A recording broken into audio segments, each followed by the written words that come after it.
저는 40대 후반에 재혼했습니다. 사실 재혼을 결심하기까지 쉽지 않았어요. 이혼 후 홀로 딸을 키우며 살던 제게 다시 누군가를 믿는다는 건 큰 용기가 필요한 일이었으니까요. 그런데 준호를 만났습니다. 차분하고 다정하고 무엇보다 제 딸 수진이를 친딸처럼 아껴주는 사람이었죠. 수진이가 정말 예쁘네요. 제가 아버지 역할 잘할 수 있을까요? 첫 만남에서 그가 했던 말이 지금도 기억납니다. 그 조심스럽고 진심 어린 눈빛을, 저는 그 눈빛을 믿기로 했습니다. 남편 준호와는 10년을 함께 살았습니다. 10년이라는 시간은 결코 짧지 않죠. 아침마다 같이 식탁에 앉아 밥을 먹고, 주말이면 세 식구가 함께 영화를 보러 가고, 명절이면 함께 차례상을 차리던 시간들. 그 모든 순간들이 진짜라고 믿었어요. 제 딸 수진이는 남편에게 정말 잘 따랐습니다. 엄마, 아빠 정말 좋아. 친아빠보다 훨씬 나은 것 같아. 딸이 그렇게 말할 때마다 가슴이 뭉클했어요. 준호는 제 딸을 위해 정말 많은 것을 해줬습니다. 대학 등록금도 내주고 첫 취업할 때는 백화점까지 함께 가서 정장을 골라주고 취업 면접 연습까지 시켜줬어요. 그리고 지난 6개월간은 딸의 결혼 준비를 함께 했습니다. 예식장 계약, 드레스 시착, 혼수 준비까지 세세하게 챙겨줬죠. 아빠, 오늘도 따라와 주셔서 감사해요. 뭘 당연한 거지. 우리 수진이 예쁘게 시집 보내야지. 저는 늘 고마웠습니다. 어쩌면 너무 고마워서 의심할 틈이 없었는지도 모르겠어요. 내 자식이나 다름없지. 걱정 마. 준호의 그 한마디를 저는 의심 없이 믿었습니다. 그 말이 거짓일 거라고는 단 한 번도 생각해 본 적이 없었어요. 그리고 오늘 2025년 11월 17일 딸의 결혼식 날이었습니다. 아침부터 정신이 없었어요. 딸은 새벽부터 일어나 메이크업을 받으러 갔고 저는 한복을 차려입고 예식장으로 향했습니다. 남편 준호도 멋진 정장을 입고 저보다 먼저 예식장에 가 있었어요. 여보, 나 먼저 가서 하객들 맞이할게. 신부 어머니는 천천히 와. 전화 너머 남편의 목소리는 평소처럼 차분했습니다. 이상한 건 아무것도 없었어요. 행복만 있어야 할 날이었습니다. 하객들이 꽉 찬 예식장, 화려한 샹들리에 아래로 쏟아지는 따뜻한 조명, 클래식 선율이 흐르는 축복의 음악, 양쪽 통로를 가득 메운 하얀 장미와 꽃향기까지 모든 것이 완벽했습니다. 신부 대기실에서 마지막으로 딸의 베일을 정리해주며 저는 눈물이 날 것 같았어요. 수진아, 행복하게 살아야 해.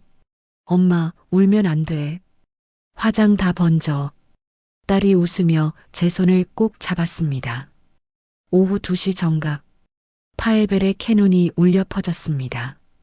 하객들이 모두 일어섰고 저도 가슴을 쓸어내리며 자리에 앉았어요. 남편 준호는 단위에서 신랑 옆에 서서 미소를 짓고 있었습니다. 하얀 드레스를 입은 딸이 천천히 버진 로드를 걸어왔습니다. 플래시가 터지고 하객들이 환호했어요. 저는 손수건을 꺼내 눈가를 닦았습니다. 아, 드디어 우리 딸이 시집을 가는구나. 신부 입장이 끝나갈 무렵이었습니다. 딸이 거의 단앞까지 왔을 때 갑자기 예식장 뒤쪽 문이 벌컥 열렸습니다. 쿵 소리가 예식장 전체에 울렸어요. 하객들이 일제히 뒤를 돌아봤습니다.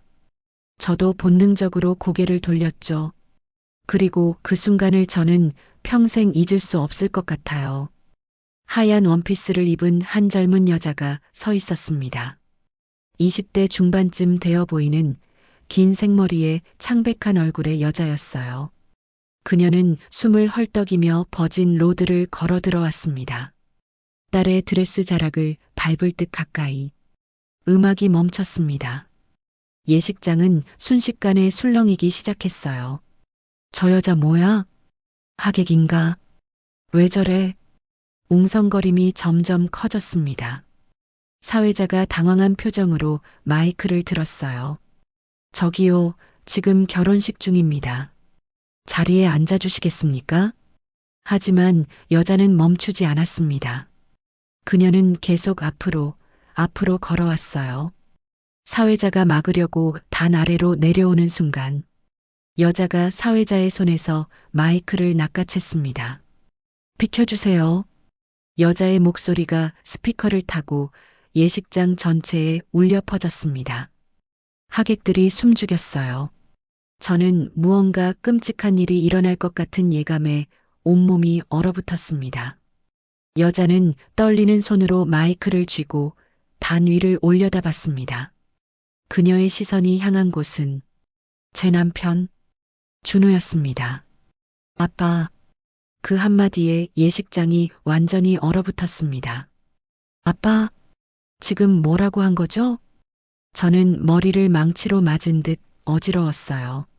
심장이 터질 것처럼 빠르게 뛰었고 귓가에서 윙윙 소리가 났습니다. 재혼할 때 남편은 분명 말했습니다. 과거는 깨끗하게 정리됐어. 전처와도 완전히 끝났고 나한테 아이 같은 건 없어. 걱정하지 마.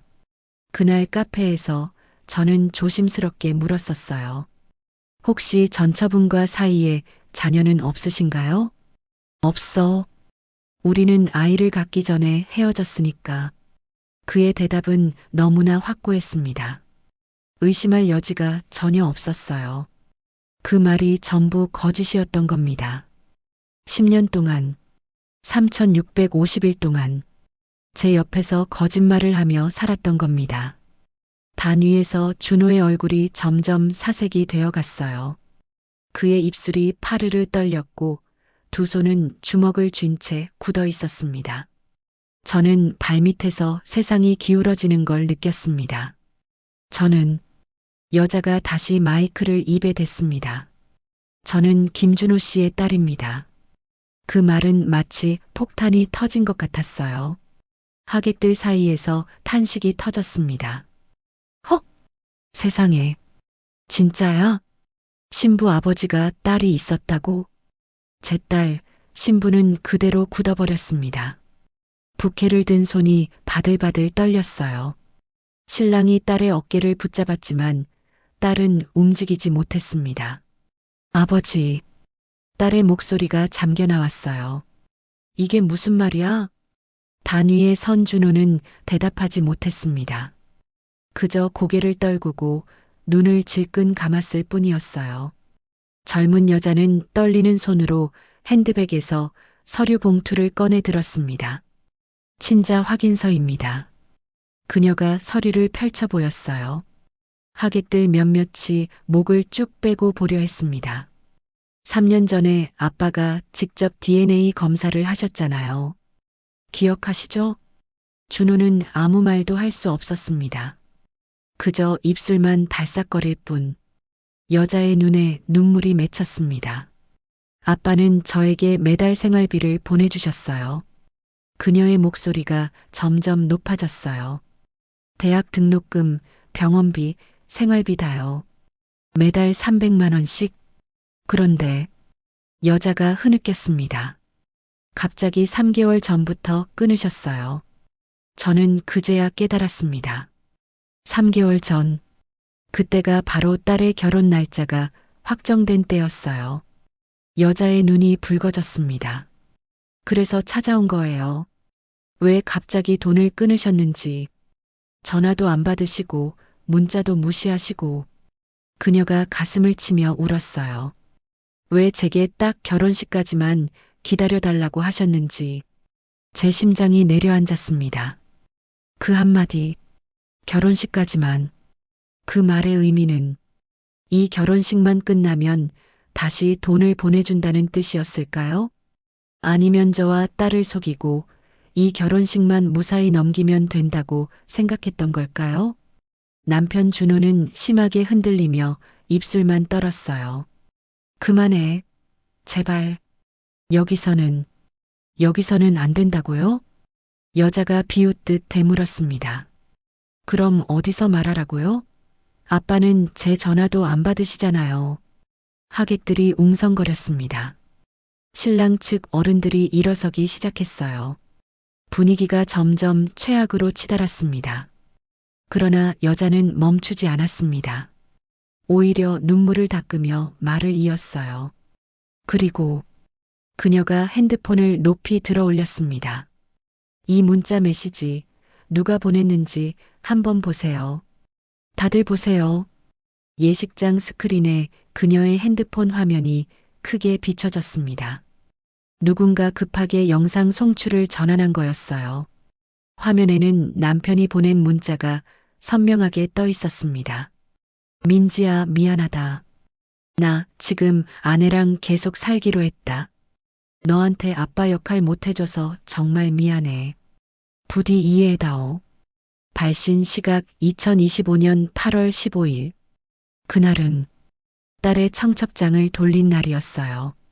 제 딸 신부의 얼굴에서 핏기가 완전히 사라졌습니다. 아빠, 이게 정말이야? 딸의 목소리가 떨렸어요. 신랑도 황당한 표정으로 준호를 바라봤습니다. 신랑 측 가족들이 수군거리기 시작했어요. 이게 무슨 일이야? 신부 아버지가 저런 사람이었어? 우리 아들 결혼 이대로 진행하는 거 맞아? 신랑의 아버지가 벌떡 일어났습니다. 예식장은 침묵과 충격 속에서 무너지고 있었어요. 저는 다리에 힘이 풀려 그 자리에 주저앉을 뻔했습니다. 옆에 앉은 제 동생이 황급히 저를 붙잡았어요. 언니, 정신 차려. 하지만 저는 정신을 차릴 수가 없었어요. 10년 동안 한 번도 의심하지 않았던 남편. 10년 동안 저를 사랑한다고 수진이를 친딸처럼 아낀다고 했던 그 사람이 이렇게 큰 거짓말을 하고 있었다니. 단 위에서 준호가 비틀거렸습니다. 그는 단 아래로 내려오려 했지만 주례 선생님이 황급히 붙잡았어요. 김 선생님, 진정하십시오. 하지만 이미 모든 것이 망가진 뒤였습니다. 제 딸이 무너져 울기 시작했습니다. 아빠, 거짓말이라고 해줘. 제발. 딸이 드레스 자락을 휘감으며 단 위로 올라가려 했지만 신랑이 붙잡았어요. 수진아, 진정해. 진정하라고? 지금 이게 무슨 상황인데? 딸이 소리쳤습니다. 하객들이 하나둘 자리에서 일어나기 시작했어요.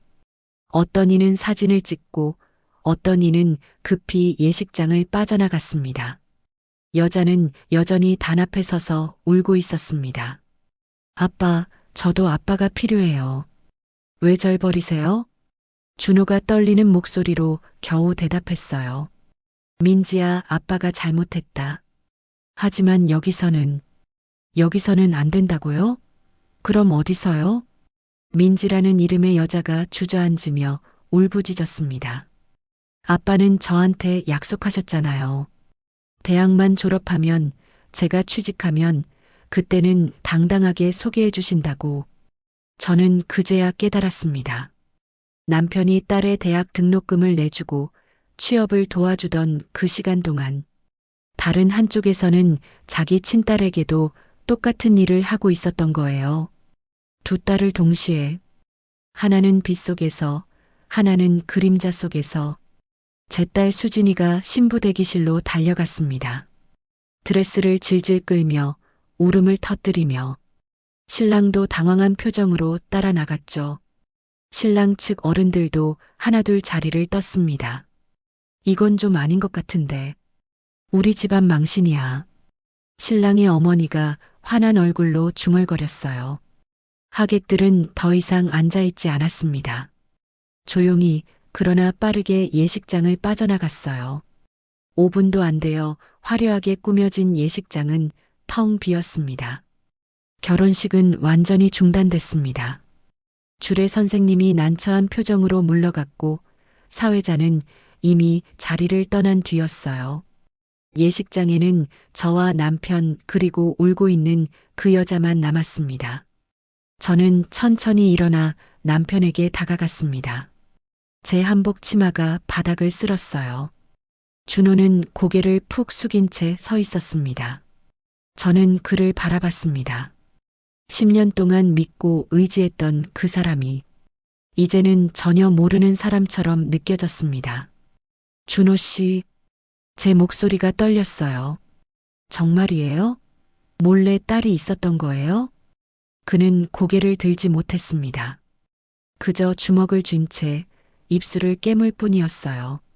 한참이 지나서야 그가 겨우 입을 열었습니다. 미안하다, 나도 어떻게 해야 할지. 10년 동안 제가 그의 말을 끊었어요. 10년 동안 나한테는 왜 숨겼어요? 말하고 싶었어. 하지만 말할 수가 없었어. 왜요? 당신이 떠날까봐. 그 한마디에 저는 힘없이 웃었습니다. 그래서 거짓말을 하신 거예요? 10년 동안? 준호가 떨리는 손으로 얼굴을 감쌌어요. 미안해. 정말 미안해.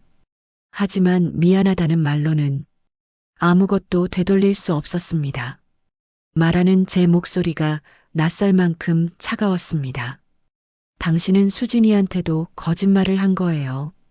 우리 딸이 당신을 얼마나 믿고 따랐는데 나도 수진이를 진짜 딸처럼 생각했어. 그러면서 친딸은 숨기신 거예요? 준호는 대답하지 못했습니다. 저는 뒤돌아 예식장을 나섰어요. 뒤에서 준호가 불렀지만 돌아보지 않았습니다. 신부 대기실로 가는 복도에서 저는 주저앉아 울었습니다. 얼마나 울었는지 모르겠어요. 정신을 차렸을 때는 이미 어두워져 있었습니다. 그날 밤 남편 준호는 집을 나갔습니다. 말없이 짐도 제대로 챙기지 않은 채 문을 닫는 소리만 남기고 사라졌어요. 저는 거실 소파에 앉아 멍하니 텅 빈 집을 바라봤습니다. 10년 동안 함께 살던 이 집이 갑자기 낯설게 느껴졌어요. 저녁에 딸한테서 전화가 왔습니다. 엄마, 나 결혼 몇 달 미루기로 했어. 성민 씨네 집에서 가족 문제 때문에 좀 생각해 보자고 했어. 딸의 목소리는 지쳐 있었어요. 괜찮을 거야, 엄마. 시간이 지나면. 하지만 딸도 저도 알고 있었어요. 이미 모든 게 망가졌다는 걸. 그날 밤 저는 잠들 수 없었습니다. 침대에 누워 천장을 바라보며 지난 10년을 되돌아봤어요. 남편과 함께했던 모든 순간들, 그 순간들이 진짜였을까요? 아니면 전부 거짓이었을까요? 창문 밖으로 차가운 바람이 불어왔습니다. 저는 이불을 끌어안고 조용히 눈물을 흘렸어요. 며칠 후, 저는 그 여자 민지를 만났습니다. 카페에서였어요. 그녀는 수척해진 얼굴로 저를 마주했습니다. 죄송해요. 결혼식을 망쳐서. 아니에요. 당신 잘못이 아니에요. 저는 진심으로 그렇게 말했어요. 민지는 울먹이며 자신의 이야기를 들려줬습니다. 그녀는 준호와 전처 사이에서 태어난 딸이었어요. 전처가 민지를 임신한 사실을 숨긴 채 이혼했고 혼자 키우다가 3년 전 세상을 떠났다고 했습니다. 그때 민지가 아버지를 찾았고 DNA 검사를 통해 준호가 친아버지임을 확인했던 거예요. 아빠는 처음에는 잘해주셨어요. 매달 돈도 보내주시고 가끔 만나서 밥도 먹고. 민지가 눈물을 닦았어요. 하지만 언제부터인가 피하기 시작하셨어요. 전화도 안 받으시고. 저는 그녀를 보며 복잡한 감정이 들었습니다. 미움이 아니라 연민이었어요. 지금은 2025년 11월 말, 딸의 결혼식이 있던 날로부터 2주가 지났습니다. 저는 여전히 멍하니 집에 혼자 남아 있어요. 준호는 아직 돌아오지 않았습니다. 전화도 문자도 없어요. 딸은 다시 결혼 준비를 시작했지만 예전 같은 웃음은 사라졌습니다. 10년의 결혼, 10년의 믿음, 그리고 10년의 거짓. 아니 3년 전에 알았다고 하니 3년의 거짓인가요? 저는 지금도 그날을 잊을 수가 없습니다. 문을 벌컥 열고 들어오던 그 젊은 여자의 떨리는 눈빛, 아빠라고 외치던 그 절규, 그리고 무너져 내리던 제 딸의 모습. 여러분이라면 누구를 더 용서할 수 있겠습니까? 3년 동안 거짓말을 한 남편을요? 아니면 결혼식을 망친 그 여자를요? 저는 아직도 답을 찾지 못했습니다. 매일 밤 잠들기 전 저는 스스로에게 물어봅니다. 나는 정말 아무것도 몰랐을까? 혹시 알면서도 모른 척한 건 아닐까? 하지만 대답은 돌아오지 않습니다. 텅 빈 집안에서 시계 초침 소리만 째각거릴 뿐입니다. 여러분이라면 어떻게 하시겠습니까?